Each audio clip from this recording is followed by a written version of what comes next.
ઉપસ્થિત રહેલા જે થોડા નીતિનભાઈ પટેલ એ થોડા ક્ષણોમાં આવશે, પશુપતિ ગ્રુપના ડાયરેક્ટર સૌરનભાઈ, આજના ભોજનના દાતા જગદીશભાઈ કે પટેલ, કડી નગરપાલિકાના પ્રમુખ શ્રીમતી અનસુયાબેન પટેલ, તેમજ મંચ ઉપર ઉપસ્થિત સર્વ માનનીય મહેમાનશ્રીઓ, વિવિધ સંસ્થાના અગ્રણીઓ, ઉપસ્થિત સર્વે દાતાશ્રીઓ ને આજ રોજ નવદંપતિ બનેલ યુવા જોડીઓ અને મારા જેસી પરિવાર સભ્યોનો હું જેસી આનંદ ગજ્જર હૃદયથી અભિનંદન અને સ્વાગત કરું છું. આ પ્રસંગને ઉજવવા માટે આપણા સૌનો સમૂહ સંકલ્પ કરુણાને હું નમન કરું છું.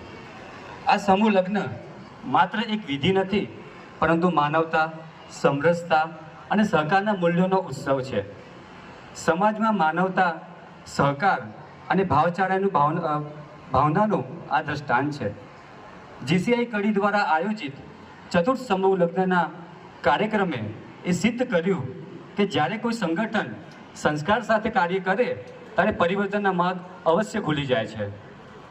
જીસીઆઈ કડી છેલ્લા 55 વર્ષથી કડીના લોકોના હૃદયમાં એક ધબકતી સંસ્થા છે, જે લોકોને વ્યક્તિગત વિકાસ, જીવન ઘડતર, સમાજ સેવા જેવા અનેક ક્ષેત્રોમાં યોગદાન આપતી રહી છે. કોઈ એક સમાજ માટે કામ કરવું સહેલું છે, પરંતુ જાતિવાદના ભેદમાંથી બહાર આવી લોકો માટે કાર્ય કરવું એ જ સાચી સેવા. અને આ કાર્યમાં ઉપસ્થિત તમામ લોકોના સાથ અને સહકાર વગર શક્ય નહોતું. મારા માટે તો આજે કડીની આ ભૂમિ પ્રયાગરાજથી પણ ઓછી નથી લાગતી, જેમાં આપણે બધા પ્રેમ અને સેવાની ડૂબકી મારતા હોય એવો ભાસ થઈ રહ્યો છે.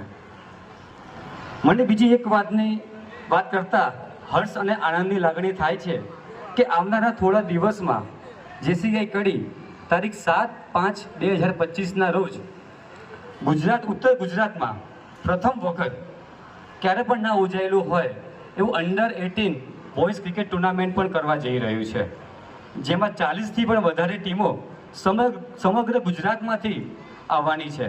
અને એનું ભવ્ય આયોજન ઓમકાર ગ્રાઉન્ડ કરવામાં આવેલું છે. આ ટુર્નામેન્ટ લગભગ 12થી 15 દિવસ ચાલશે અને એમાં અમારો હેતુ બાળકોમાં રમતગમતના પ્રોત્સાહન મળે, શારીરિક, માનસિક અને નવા આત્મવિશ્વાસમાં વધારો થાય એ માટે કરવામાં આવ્યું છે.